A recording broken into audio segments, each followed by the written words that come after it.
রাজধানীর কুর্মিটোলায় এবার ৬ বছরের শিশু ধর্ষণের অভিযোগ। অভিযুক্তকে ছিনিয়ে নিয়ে বিক্ষুব্ধ জনতার গণপ্রতিরোধ। বেসরকারি নিরাপত্তা বাহিনীকে গ্রেফতারের ক্ষমতা দেওয়া হবে আত্মঘাতী, শঙ্কা নিরাপত্তা বিশ্লেষকদের। আইনশৃঙ্খলা রক্ষায় রাষ্ট্রের অন্য বাহিনীকে কাজে লাগানোর পরামর্শ। জ্বালানি ও বিদ্যুৎ স্থাপনায় হামলা ৩০ দিনের জন্য বন্ধে রাজি মস্কো, কিয়েভ। পূর্ণ যুদ্ধবিরতিতে রাশিয়ার সাড়া মেলেনি।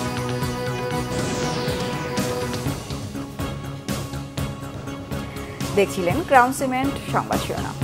এবার রাজধানীর খিলক্ষেত এলাকায় ৬ বছরের শিশু ধর্ষণের অভিযোগ উঠেছে। বর্তমানে মেয়েটি ঢাকা মেডিকেল কলেজ হাসপাতালে চিকিৎসাধীন। এ ঘটনায় পুলিশের কাছ থেকে অভিযুক্তকে ছিনিয়ে নিয়ে গণপিটুনি দিয়েছে বিক্ষুব্ধ জনতা। বিক্ষুব্ধরা চড়াও হয় পুলিশের উপরও। বিস্তারিত ফজলে রাব্বির প্রতিবেদনে। ঘটনা আনুমানিক রাত ১২টা। খিলক্ষেত এলাকার মধ্যপাড়ায় ধর্ষণের অভিযোগে এক তরুণকে আটকে রাখা হয়েছে। এমন খবর শুনে ঘটনাস্থলে উপস্থিত হয় পুলিশ। পরে অভিযুক্তকে থানায় নিয়ে আসছিলেন তারা। এক পর্যায়ে খিলক্ষেত বাজার এলাকায় কয়েকশো লোক পুলিশের ওপর অতর্কিত হামলা চালায়। ভাঙচুর করা হয় পুলিশের গাড়ি, ছিনিয়ে নেওয়া হয় অভিযুক্তকে। এ সময় আহত হন বেশ কয়েকজন পুলিশ সদস্য। পরে পরিস্থিতি নিয়ন্ত্রণে ঘটনাস্থলে মোতায়েন করা হয় অতিরিক্ত পুলিশ। সেনাবাহিনীর সদস্যদেরও দেখা যায় থানা পাহারায়। পুলিশের গাড়িতে হামলা ভাঙচুরের ভিডিও ছড়িয়ে পড়ে সামাজিক যোগাযোগ মাধ্যমে। এদিকে খিলক্ষেতের সেই ছোট্ট শিশুটিকে অসুস্থ অবস্থায় ঢাকা মেডিকেল হাসপাতালে ভর্তি করা হয়েছে।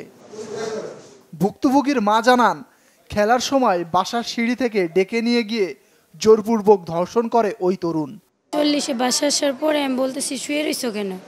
পরে উঠছে মেয়েটা। উঠার পরে আমারে বলতেছে, আম্মু আমারে যান বাসায় নিয়ে গেছে। আমি কি কার বাসায়? কোয়ার রুমের ভিতরে আমার সিঁড়ি থেকে টাইনা উঠাই নিয়ে গেছে। নিয়ে দরজা লাগাই দিচ্ছে। লাগানোর পরে মুখ চাপা ধরছে। ধরার পরে নাকি আমাকে কি হয়েছে? আমার খারাপ কাজ হয়েছে। কি খারাপ কাজ বলো? পরে তো আমি বুঝতে পারছি। পারার পরে দৌড় দিয়া পরে আমি ওর গার্জেনের কাছে গেছি, মানে ওর মামা খালা ওদেরকে বলছি। বলার পরে আমি বলছি আমি কিন্তু হসপিটালে নিয়ে যাব। পরে আমি কুর্মিতলা আসছি। আসার পরে এখানে দেখে ওনারা বলছে ঢাকা মেডিকেলে নিয়ে যান।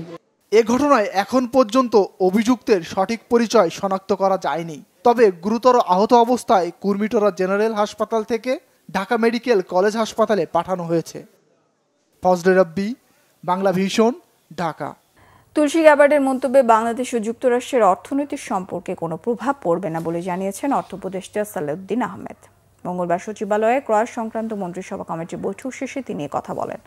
অর্থ উপদেষ্টা বলেন, তারা বিভিন্ন সময়ে বিভিন্ন কথা বলেন, যার অর্থনৈতিক প্রভাব কম। তিনি আরও জানান, বাংলাদেশের অর্থনীতি খাদের কিনারায় ছিল, সেখান থেকে উন্নতির দিকে যাচ্ছে। সাংবাদিকদের এক প্রশ্নের জবাবে সালেউদ্দিন বলেন, 2026 সালে এলডিসি থেকে উত্তরণের চেষ্টা চলছে। কিছু ভুল ত্রুটি থাকলেও সব মিলিয়ে বাংলাদেশের অবস্থান সন্তোষজনক বলে উপদেষ্টা জানিয়েছেন। এ সময় ভোজ্য তেলের বাজার প্রসঙ্গে সালেউদ্দিন আহমেদ বলেন, পণ্য খালাসের জট খুলেছে। তিনি বলেন, ব্যবসায়ীরা নানা ধরনের সিস্টেম করার চেষ্টা করে, সরকার তা নিয়ন্ত্রণের চেষ্টা করছে। আবার যেরকম উত্তর দিয়েছে এবং সেটার প্রসঙ্গে অনেকে বলেছে, আপনি অনেক জানেন, সেটা বলছে, এটাতে আমাদের কোনো ইস্যু নেই। তবে ওইসব মন্তব্যে আমাদের অর্থনৈতিক কোনো বহুপাক্ষিক সম্পর্ক বা দ্বিপাক্ষিক সম্পর্ক প্রভাব পড়বে।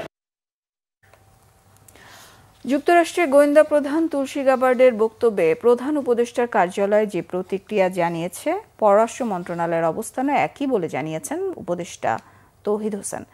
মঙ্গলবার পররাষ্ট্র মন্ত্রণালয়ের সাংবাদিকদের তিনি এসব কথা বলেন। তৌহিদ হোসেন বলেন, তুলসী গ্যাবার্ডের বিষয়ে প্রধান উপদেষ্টার কার্যালয় থেকে যে বিবৃতি দেওয়া হয়েছে, এ বিষয়ে পররাষ্ট্র মন্ত্রণালয়ে আলাদা কোনো বক্তব্য নেই। এ নিয়ে পররাষ্ট্র মন্ত্রণালয় থেকে আর কোনো প্রতিক্রিয়া দেওয়া হবে না বলে জানান। নিয়ম অনুযায়ী কূটনৈতিক কোনো বিষয়ে পররাষ্ট্র মন্ত্রণালয়ের প্রতিক্রিয়া জানানোর কথা থাকলেও তুলসী গ্যাবার্ডের বক্তব্যের বিষয়ে প্রধান উপদেষ্টার কার্যালয় থেকেই প্রতিবাদ জানানো হয়েছে। ভারতীয় একটি গণমাধ্যমে তুলসী গ্যাবার্ড দীর্ঘদিন ধরে বাংলাদেশের সংখ্যালঘু নির্যাতন হচ্ছে বলে অভিযোগ করে আসছেন।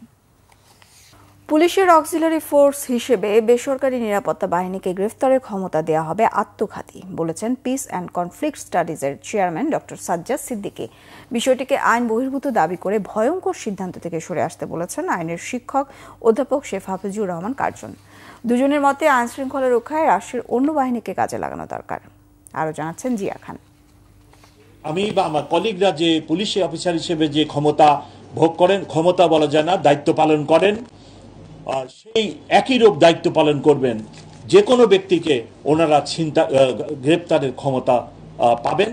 আইন শৃঙ্খলা রক্ষায় পুলিশের সহযোগী হিসেবে বেসরকারি নিরাপত্তা রক্ষীরা গ্রেফতার করতে পারবে 8 মার্চ জানিয়েছেন ডিএমপি কমিশনার শেখ মোহাম্মদ সাজ্জাদ আলী। এবারের ঈদ নিরাপত্তা আইন শৃঙ্খলা রক্ষায় বিষয়টি কাজে দেবে বলে মত তার। তাদের হাতে একটি ব্যান্ড থাকবে যে সহায়ক পুলিশ কর্মকর্তা।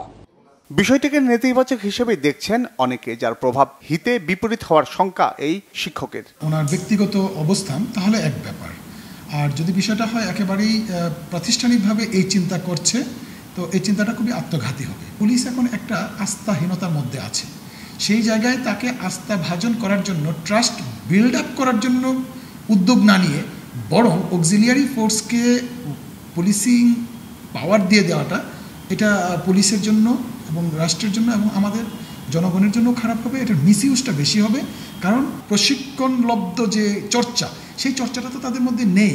তাহলে হঠাৎ করে আপনি একটা অক্সিলিয়ারি ফোর্স যদি আপনি দিয়ে দেন, তাহলে সেটা হিতে বিপরীত হবে বলে আমার ধারণা। বিষয়টিকে আইন বহির্ভূত হিসেবে দাবি করেন এই আইনের শিক্ষক। পুলিশ তো একটা প্রাতিষ্ঠানিক প্রক্রিয়ার মধ্য দিয়ে এসছে, সে নিয়োগ পেয়েছে, প্রশিক্ষণ নিয়েছে, তারপরে সে আইন কানুন সম্পর্কে জানার পরে তাকে মাঠে কর্মকাণ্ড পরিচালনা করার জন্য অনুমোদন দেওয়া হয়েছে। কিন্তু একজন প্রাইভেট সিকিউরিটি, তার তো এই প্রশিক্ষণ নাই, এবং পুলিশের যে আইন কানুন এবং অন্যান্য রাষ্ট্রীয় বিষয় সম্পর্কে যে ধারণা আছে সেটা তার নাই।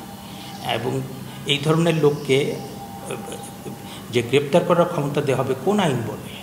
আইন শৃঙ্খলা রক্ষায় প্রশিক্ষিত বাহিনীর তাগিদ উভয়েরই।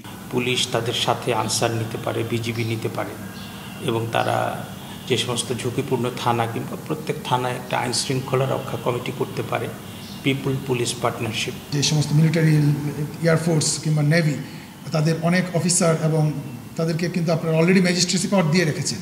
তাদের ভিজিবিলিটি বাড়ান প্রয়োজনে, তাদের ভিজিবিলিটি কিন্তু অনেক গুরুত্বপূর্ণ ভূমিকা পালন করবে। এ পথ থেকে দ্রুত সরে আসার পরামর্শ তাদের। জিয়া খান, বাংলা ভিশন, ঢাকা। এই ছিল এখনকার মতো। পরের সংবাদ সকাল 11টায় দেখার আমন্ত্রণ রইল। এছাড়া বাংলা ভিশন সংবাদ ও সংবাদ সংশ্লিষ্ট অনুষ্ঠান দেখতে ভিজিট করুন www.bbnews24.com ও facebook.com/banglavisionnews। সাবস্ক্রাইব করুন youtube.com/banglavisionnews। সঙ্গে থাকায় ধন্যবাদ সবাইকে।